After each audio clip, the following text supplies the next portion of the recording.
does quality of touch matter when you're on a date or hooking up? I'm Cathy Bartoli from TheIntimacyDojo.com. I'm Yoni Alkin from elementsofsexuality.com. I'm Dr. Liz from sexpositivepsych.com.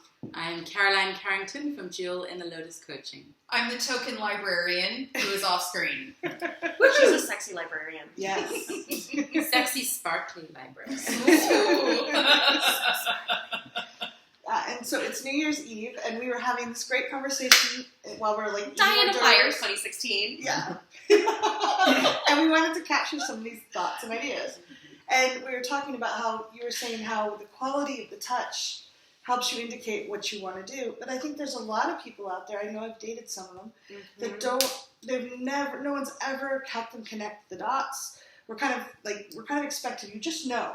Right. You get a little education behind the bleachers in the 7th grade. Someone's reading. I literally remember the chorus teacher's daughter had one of those dirty books. Oh. It was like, romance book with dirty scenes in it, and we were all reading it and like trying to figure out sex. And I mean, that was the whole of my sex education besides the the birds and the bees talk. Yeah. How do people know how to give higher quality touch? Oh, don't worry, guys learn from porn, so Yeah. that's way better. Well, and a lot of we a can lot of tell. a lot of young women these days learn from porn too. Yeah. And that's it's true. The thing I've heard said by a lot of different sex educators is learning how to have sex by watching porn is like learning how to drive by watching The Fast and the Furious. Yes. And technically they're driving, but most people don't drive like that. Right. And they acting in porn. Like, nobody has sex in those They get angles. their foreplay off screen. Yeah. They're They're foreplay off screen. Like Editing. having been to a party at Kink.com, right? When they have their upper floor parties, you get to see what actually happens when they're filming a porn. And there's all sorts of breaks that they take to like have a snack and drink some water, chat with each other, come over and say hello, right? It's not what you think it is. You mean people don't just jump the pizza guy? No, unfortunately. I mean, I've had some pizza guys that I would have jumped, but no, that's not generally acceptable. So how do you define the quality of touch when you're being romantic or sexy with someone? Well, in our previous video, I was actually differentiating between the intention behind the touch and the quality of touch. So for me, there's dead touch with touching without any intention. Yeah. It's just, You put your hand on. yeah. And it's just not going anywhere, and there's no finesse behind it.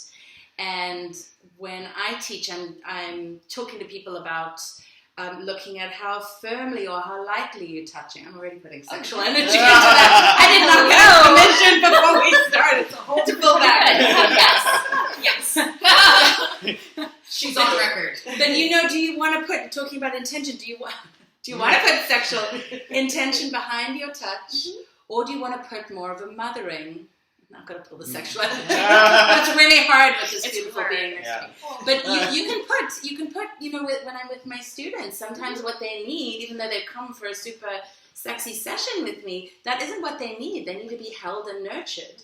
So thinking about what the person needs or what it is you want to offer them, I think that really helps with the intention. And then actually going and learning how to touch somebody. Because you're right, nobody teaches you. We all just magically expect it to know. And there's some really good classes out there, but I think the first thing is just to put your presence and your intention in your hands. As opposed to I used to always I remember reading a book and I've got to touch this way and I'm supposed to do this for 3 seconds and I was in here or up here. Right. There wasn't any presence. And then when you're just letting your fingers enjoy touching someone, it can be really sensual. Yeah, I think for me too, when I'm touching, what I'm thinking about as well is like, what depth am I touching? Am I touching just the surface of their skin?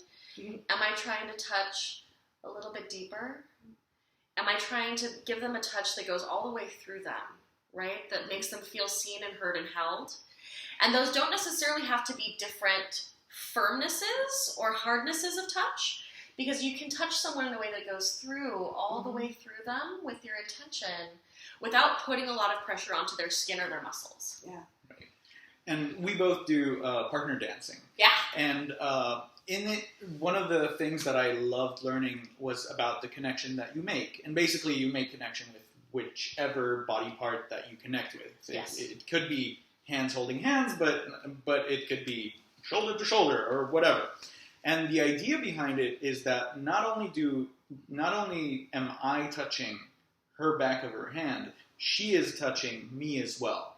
And this is reciprocal. And if I keep just a dead hand, like not a dead, but like a stiff hand, then this doesn't feel right. We need to live and be. Yes, this is organic. We move against one another. It's an interaction. It's a conversation. Exactly. You know, the same way that Cathy and I talked about kissing being a conversation, right, and being a dance. Touch is that same way. The way that you receive touch also impacts the way that someone touches you. We've all been in a situation where you touch someone and they kind of lean into the touch, and you can feel that they want that touch. And then the time where you touch someone and they're kind of like pulling away from the touch, and you can tell they don't really want that touch, right? Or they tense under your touch. And the way that they are receiving the touch tells you a lot about where they're at and how that interaction is going as well. Yeah. Something else that I find can be really fun to play with is there can be like you in the giving role and somebody else was receiving. But what if you blur those lines a little? Because so often we can be like, oh, well, it's their turn and then it's my turn. So we can give for somebody else's pleasure.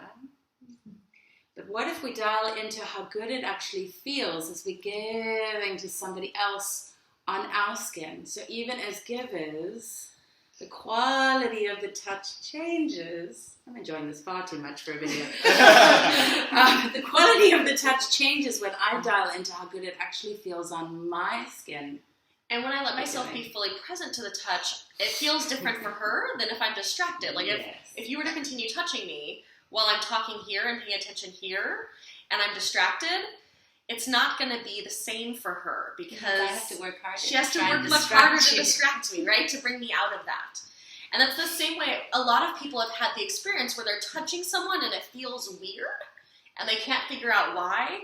And a lot of times it's that disconnect where you're not being present to the touch, or they're not being present to the touch, or you're coming at it with different intentions. Or sitting there thinking, oh, I didn't take out the trash, and oh, I have to get the groceries, and the mental checklist. Yeah, and you mentioned earlier, both of you, different intensities of touch, but basically there are so many different variations on touch because it's not just hands. We have our whole body, each body part, hair, if you have facial hair, if you have head hair, every part of your body can touch, and you can touch different parts of the different bodies, again, depending on consent. What you have consent for. Of course. And then you can think about scratching rather than just light caresses or gossamer caresses. Ooh. Gossamer I caresses. like that. Yes. I might find that for me. I don't know that word. I will. Gossamer from the foreigner. So gossamer from phone. So basically, butterfly touch. Yeah, I like that. Barely touch it. I'm really glad we shot this video. Yes. I think I need a do-over. A do-over. Okay. Just But, a little bit more. what was that again? I will say one more thing though, that there's a huge difference if we touch skin to skin, or if we touch over the clothes, Oh, yeah. or if we touch with wetness or with dry, whether it be How much longer is this video? The last thing I would say as well is that I think a lot of people don't know what kind of touch they like to receive. Because a lot of people have spent most of their life touching others to try to give that other person pleasure and not tuning into their own pleasure and what they like receiving. So an exercise I have people do in some of my classes is practice giving touch to another person where you're actively soliciting or giving feedback, right? Yeah. And what that does, as the person who is having to give feedback, who's being touched, is you have to figure out what it is you actually want done Just kind of tune differently. in and pay attention to it. Yeah. Could you give an example? So the way that I teach people to give feedback when you're the one receiving touch, if you're in the receptive role, is to start with something that's working, then tell them specifically what it is you want them to do differently, phrased in a positive way. So not what you want them to stop, but what you want them to do. Because if you get As too many concrete stop as doings, possible. you can kind of freeze up and like, oh, nothing's working. Well, and if you say, like, stop touching me so lightly, does that mean stop touching at all? Does that mean use my nails? Does that mean massaging motion? I have no idea. All I know is what not to do, and there's a giant infinite level of possibilities. Yeah. So you need to be very specific. So like, oh, your fingers feel very warm on me. I would really love if you touched me more slowly. Ooh, that's really lovely. That's Thank really you. nice. And then you give feedback, right? Thank them for paying attention to the change, right? And as the one receiving feedback, it's also helpful if you can remember to thank them. Because how awesome is it when people tell you how to make them feel good? Honest. Yeah. I also really liked how everything was language positively, but you started with an appreciation. That feels really good. And I might be using my own words. It would feel even better if you included X, Y, and Z.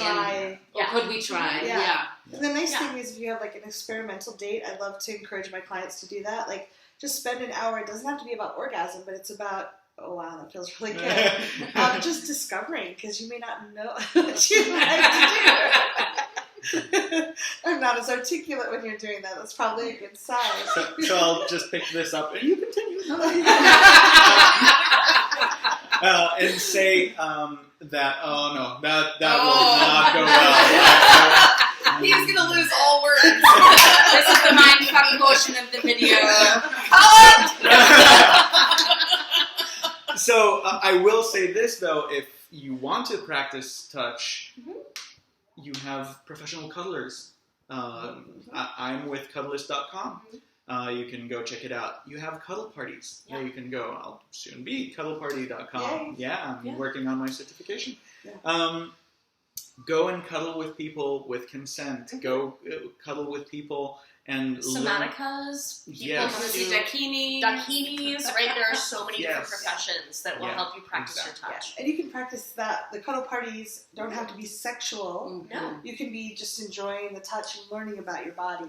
And whether you're at a cuddle party or being sensual, I love to try playing with energy. Like, you can do inhale and exhale, just like you would inhale your breath or exhale your breath. You can be like giving energy or taking it, like pulling it,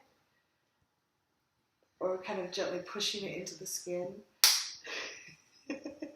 So you can play around with that and see what feels good to you. In different moods, I like one or the other, or mix or both. And again, I think like learning how you like to be touched, learning how you like to touch is so helpful. Like the same way that everyone should masturbate, so you know what feels good on your genitals. So you can tell somebody else. Know what feels good all over your body. Yeah, you're going to have all sorts of erogenous zones and hot spots that you didn't even know you had. And it makes you a good lover to be able to share with your partner, because most people want to know that they're doing a good job. Yeah. And they probably want to please you. That's why they're touching you in the first place. Right? Yeah. Like, I bet that if I could ask each of you right now, wouldn't you love it if every person that you had sex with told you exactly what to do to have the hottest sex possible? Most of you would say yes. And then you feel like a rock star. Then you feel like a rock star, right? It's like you get the cheat code to their desire. So you have to know your own cheat code first. Yeah. I would actually love to hear from you guys what kind of touch makes you go, oh, like just shuts you off, like Cathy, and I did. You go, continue. Talk amongst yourselves. Thanks very much. Leave comments below. Bye. Congratulations on taking this time for yourself and learning these things. If you'd like to follow more of this, you can subscribe to my channel here. Social media is up here, and there's more videos of this type here. See you soon.